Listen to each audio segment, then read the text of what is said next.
అందరికీ నమస్కారం. ఈరోజు మనం కొన్ని బిజీ గజి పదాలు, అక్షరాలు ఎలా ఉన్నాయో చూద్దాం. బిజీ గజి ఇక్కడ కొన్ని అక్షరాలు గజిబిజిగా ఉన్నాయి. ఇక్కడ కొన్ని అక్షరాలు గజిబిజిగా ఉన్నాయి. వాటిని సరిచేసి రాస్తే అర్థవంతంగా మారతాయి. ఒకసారి ప్రయత్నించండి. వాటిని సరిచేసి రాస్తే అర్థవంతంగా మారతాయి. ఒకసారి ప్రయత్నించండి అని పిల్లలకు దీన్ని చూపిస్తే చక్కగా రాస్తారు. మొదటి పదం చూడండి ఎలా గజిబిజిగా ఉందో. ఆ కాకు దీర్ఘము, వా, షం వాళ్ళకు అర్థం కాదు, కానీ పిల్లలకు చూపిస్తే చక్కగా రాస్తారు. మొదటి పదం అవకాశం. మొదటి పదం అవకాశం అని సరిచేసి రాస్తారు. రెండవ పదం అనుకరణ. అనుకరణ ఫస్ట్ ఆలోచిస్తారు. ఆ రా ను కా అనా అని, తర్వాత అనుకరణ అని రాస్తారు. మూడవ పదం చూస్తే లా మాకు దీర్ఘమిస్తే మా, మాకు సున్నా పెడితే మం, రా దాకు దీర్ఘమిస్తే దా ఏంటా అని పిల్లలు ఆలోచించి తర్వాత రాస్తారు. మందార మాల. నాలుగవ పదం చూస్తే మహోపకారం. నాలుగో పదం మహోపకారం. తర్వాత పదం చూస్తే ఆచరణ. ఆచరణ. తర్వాత పదం ఉపయోగం. ఉపయోగం. ఇక తర్వాత పదం చూసినట్లయితే దాన్ని సరిచేసి రాస్తే గజిబిజిగా ఉన్నదాన్ని అవహేళన. అవహేళన. తర్వాత పదం సానుభూతి. సానుభూతి. ఇక్కడ ఈ గజిబిజిగా ఉన్నటువంటి అక్షరాలను చూపిస్తే వాళ్ళు ఇలా అర్థవంతమైన అక్షరాలు రాస్తారు. తెలుగు పదాలు రాయటం, చదవటం నేర్చుకుంటారు. తర్వాత చూస్తే అక్కడ, ఇక్కడ. అక్కడ, ఇక్కడ.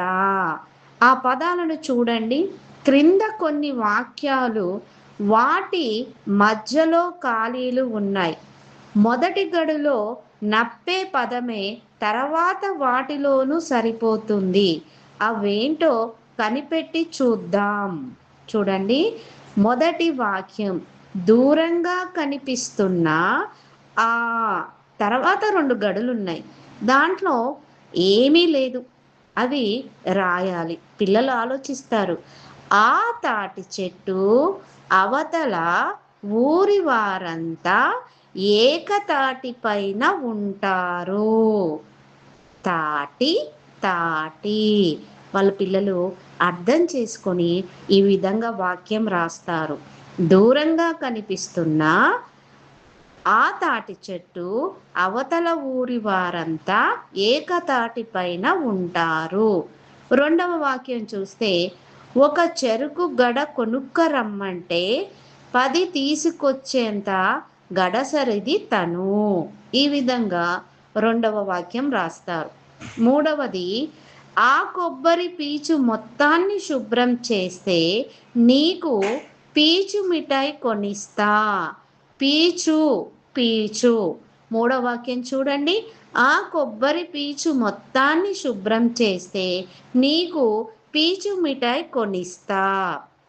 ఇక నాలుగవది గనక చూస్తే మా నాన్న ఈరోజు అరక దున్నుతుంటే లెక్కించా.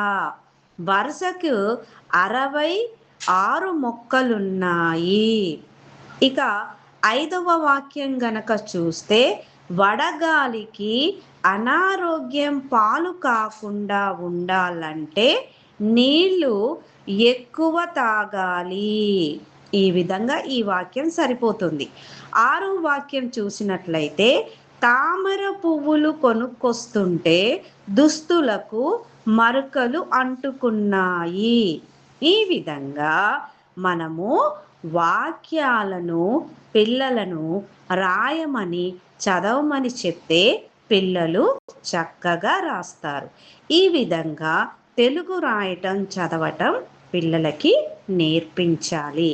అలాగే మనం ఇక్కడ తెలుగువారి తెలుగువారి ధాన్యం కొలమానం అంటే అప్పుడు ప్రాచీన కాలంలో పూర్వ రోజుల్లో తెలుగువారు ఏ విధంగా ధాన్యాన్ని కొలిచేవారో ఇక్కడ చూద్దాం. తెలుగువారి ధాన్యం కొలమానం. సోడు ఒక సోల, సోడు ఒక సోల, తవ్వెడు 2 సోళ్ళు, మానెడు 4 సోళ్ళు, అడ్డెడు 8 సోళ్ళు, కుంచెడు 16 సోళ్ళు, ఇర్స 32 సోళ్ళు. అమ్మమ్మలు, తాతయ్యలు, నానమ్మల ఇంటికి వెళ్తే అమ్మమ్మ, తాతయ్య, నానమ్మలు ఇవి మాట్లాడుతూ ఉంటారు అప్పుడప్పుడు. సోడు, తవ్వెడు, మానెడు అని. సోడంటే ఏంటి? ఒక సోల. తవ్వెడు అంటే ఏంటి? 2 సోర్లు. మానెడు అంటే ఏంటి? 4 సోర్లు. అడ్డెడు అంటే ఏంటి? 8 సోర్లు. ఈ విధంగా తెలుగువారు పూర్వము ధాన్యం ఈ విధంగా కొలిచేవారు. ధన్యవాదాలు.